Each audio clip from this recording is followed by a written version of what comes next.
Hello दोस्तों, आज हम सभी व्याकरण से संबंधित एक महत्वपूर्ण पाठ का अध्ययन करेंगे जो अक्सर हर तरह के प्रतियोगी परीक्षाओं में पूछा जाता है।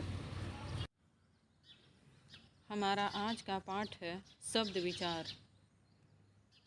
सबसे पहले हम शब्द की परिभाषा देखेंगे। भाषा की वह इकाई है जो वर्णों के योग से बने स्वतंत्र एवं सार्थक ध्वनि समूह होते हैं।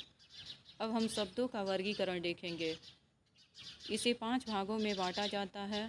पहला है रचना या बनावट के आधार पर, दूसरा है उत्पत्ति के आधार पर, तीसरा है अर्थ के आधार पर, चौथा है व्याकरणिक प्रकार के आधार पर और पांचवा है वाक्य में प्रयोग के आधार पर। अब हमें विस्तार पूर्वक देखेंगे।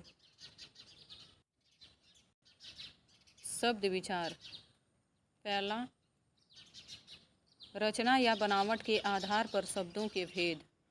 रचना या बनावट के आधार पर शब्दों के 3 भेद होते हैं जो इस प्रकार हैं। पहला रूढ़ शब्द, दूसरा यौगिक शब्द और तीसरा योग रूढ़। अब हम सेकेंड पॉइंट देखेंगे, उत्पत्ति के आधार पर शब्दों के भेद।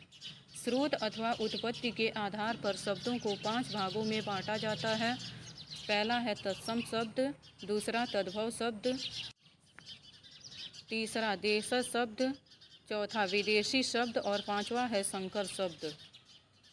थर्ड पॉइंट, अब हम अर्थ के आधार पर शब्दों के भेद देखेंगे।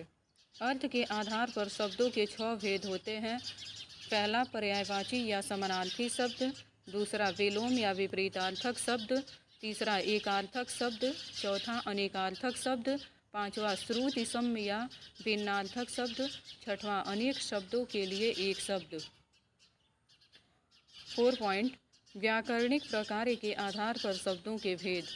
व्याकरणिक प्रकार के आधार पर शब्दों को 2 भागों में बांटा जाता है जो इस प्रकार हैं। पहला विकारी शब्द और दूसरा अविकारी शब्द। 5th पॉइंट, प्रयोग के आधार पर शब्दों के भेद। प्रयोग के आधार पर शब्दों को 2 भागों में बांटा जाता है जो इस प्रकार है।